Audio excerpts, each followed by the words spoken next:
a gente começa repercutindo os próximos passos, né, do caso Master no STF, a saída do ministro Dias Toffoli da relatoria do caso, conversando agora com o professor, cientista político da Tendência Consultoria, Rafael Cortes, chegando por aqui ao Expresso. Seja muito bem-vindo, Rafael. Boa tarde.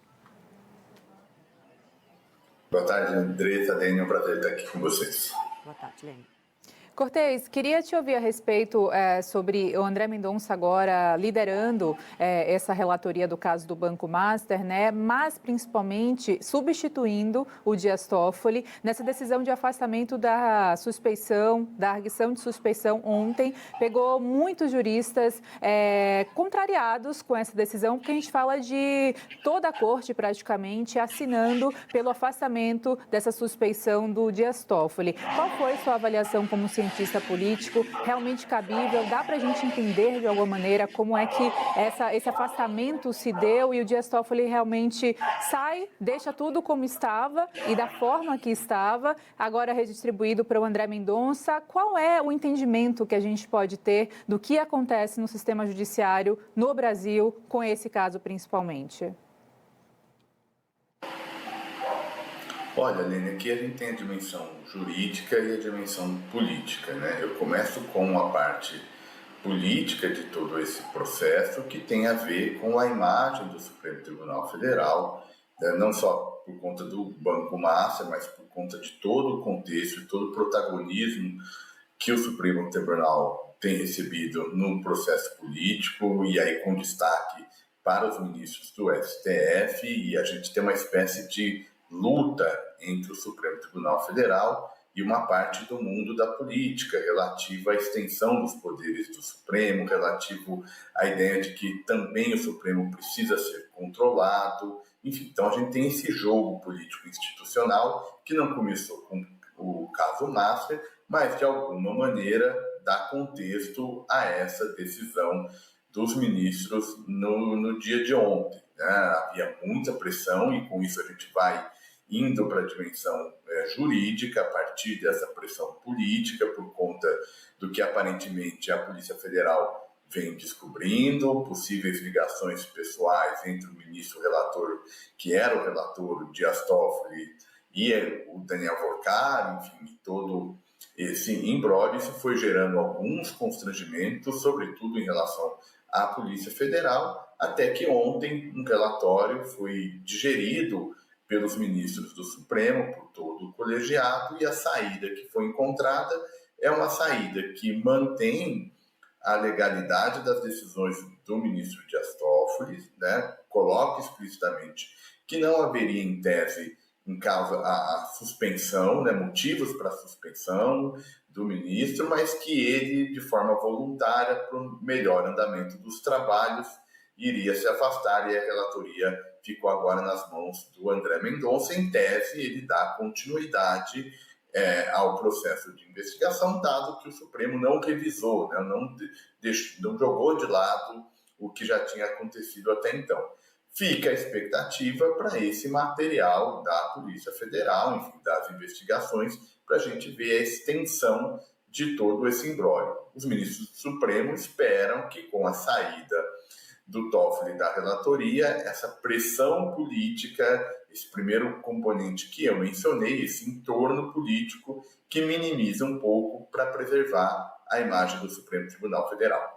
Eu quero falar ainda sobre essa questão da imagem do Supremo Tribunal Federal, professor, porque a gente está diante, acho que dá para dizer que a gente está diante da maior crise de credibilidade do STF. A gente não sabe no que ela vai dar, né? Como que ela vai terminar, quem serão responsabilizados por todo esse caso Master, não só no Supremo, mas em outras esferas do poder também, porque tem citações, menções de outras áreas, de outras esferas do poder. Mas o que a gente já pode garantir também é que uma sequela vai ficar, e essa sequela se diz respeito à credibilidade, à imagem do Supremo Tribunal Federal, especialmente num ano eleitoral, levando em consideração a atuação do Supremo Tribunal Federal nos últimos anos, não só juridicamente, como politicamente. A gente consegue também dizer que o Supremo Tribunal Federal, ele age politicamente, não só nos termos da lei, mas hoje ele tem um papel fundamental ali para a nossa República, e a gente está num ano de eleições presidenciais.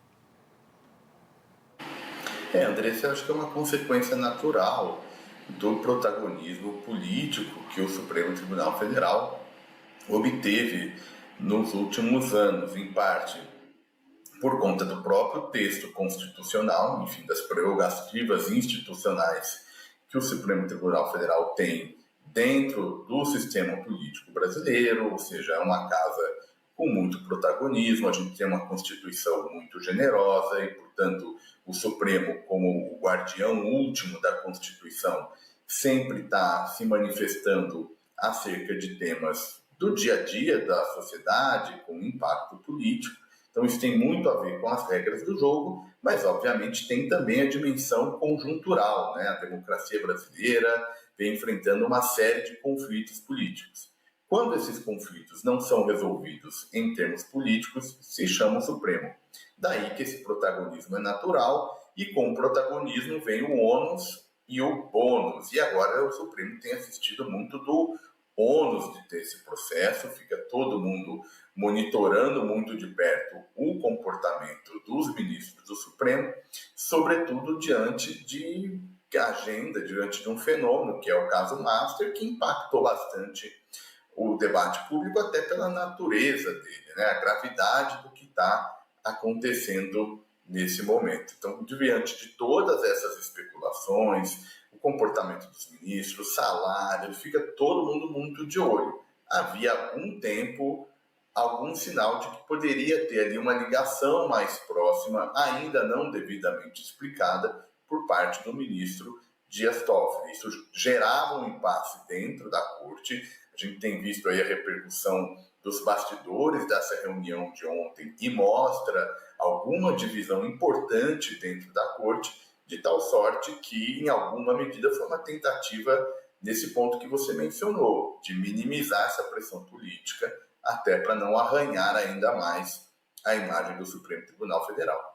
Agora, Rafael, a gente fala da relação entre principalmente judiciário e legislativo em termos de pedidos de impeachment. Já somam mais de 80 pedidos de impeachment contra ministros do STF que estão parados no legislativo. E aí eu falo aqui só a nível, né, de exemplo, 46 pedidos contra o Alexandre de Moraes, Gilmar Mendes 13, Dias Toffoli 10, sem contar com mais um que foi agora recente por conta desse caso Master, e também Edson Fachin com 5. Somente Flávio Dino, Carmen Lúcia e André Mendonça não tem pedidos de impeachment contra eles. Queria te ouvir a respeito do impacto político, né, como a ciência política acompanha realmente esses pedidos de impeachment contra a Corte, a Suprema Corte, contra esses ministros, envolvendo também escândalos que eles já estiveram. Como a gente observa o tamanho, né, do efeito negativo desses pedidos de impeachment e a possibilidade ou não, que muitas vezes acontece, de não passar, mesmo com toda a intenção ali no Legislativo? Dênia, essa pergunta é interessante porque ela nos convida à reflexão de qual seria a régua, né, para medir o tamanho dessa crise ou o impacto que essa crise tem na imagem do Supremo. Do ponto de vista institucional, qual que me parece ser a regra mais importante? O Supremo Tribunal Federal é um poder muito forte, muito relevante, mas que ele não tem a força para fazer cumprir suas decisões. O Supremo Tribunal Federal não tem nenhum poder de constrangimento, não tem nenhuma possibilidade de usar força policial, por exemplo, para fazer cumprir uma lei. Tampouco tem controle em relação ao orçamento, né? O que significa que o Supremo precisa ter credibilidade para ver as suas decisões serem cumpridas. Na medida que tem um movimento político cada vez mais expressivo, questionando a legitimidade de algumas decisões dos ministros do STF, começa a ter um sinal de alarme, de incêndio, né? Chamando a atenção para que, eventualmente, os ministros tenham exagerado na interpretação das suas prerrogativas constitucionais. Em alguma medida, quando a gente olha o quantitativo dos pedidos de impeachment, claro que a gente tem que fazer uma análise muito mais cuidadosa no sentido do que está por trás desses pedidos. O fato é que a conjuntura política brasileira colocou uma responsabilidade muito grande nas mãos dos ministros do Supremo Tribunal Federal e não necessariamente eles estão agindo de acordo com essa responsabilidade, nesse sentido de não ter só seu questionamento reforçado, né? Não ter a ideia de que o Supremo Tribunal Federal age orientado ou por interesses individuais dos ministros ou por considerações político-partidárias. E é por isso que o tamanho dessa crise chama a atenção, porque eventualmente no futuro ela pode representar não só o impeachment de algum ministro do Supremo Tribunal Federal, mas sobretudo tentativas de mudar regras do jogo e de limitar o que o Supremo Tribunal Federal faz na democracia brasileira. Rafael, nessa reunião de ontem, né, muito comentada, os bastidores foram vazando, né, algumas informações, o que se sabia é que ela foi bastante tensa, né, até se chegar nessa conclusão não do afastamento, mas do pedido do próprio Toffoli de sair do caso. Entre alguns comentários ali foi o descontentamento, segundo informações dos magistrados, no fato da Polícia Federal estar investigando um deles. Eu queria saber em relação a essa relação com outras instituições, a gente pode esperar um tensionamento ainda maior? Esse exemplo é do Supremo Tribunal com a Polícia Federal, mas talvez com outras instituições também que estão envolvidas na investigação do Master? Não há dúvida, Andressa, até porque não é o episódio Master, não é um caso isolado. A gente já tem visto sistematicamente temas que vão pipocando, vão entrando no debate político e que traduzem, que expressa, que materializa, enfim, essas disputas das organizações do Estado brasileiro, né? Seja uma hora é o Supremo Tribunal Federal sendo questionado pela Câmara dos Deputados, por exemplo. Aí uma outra hora é o Senado Federal questionando alguma decisão do Supremo. Aí uma hora tem uma articulação, uma acusação de que há um conluio entre Executivo e Supremo Tribunal Federal. Isso envolve várias organizações do Estado, como você bem mencionou. No caso Intela, tem muito a ver com o papel da Polícia Federal nessas investigações e como o Supremo se comporta em relação a isso. A gente viu algumas decisões que os juristas interpretam de maneira, talvez, decisões heterodoxas tomadas a cabo pelo Dias Toffoli, de alguma maneira, quando começa a sair um material pela Polícia Federal, isso acaba gerando muita pressão.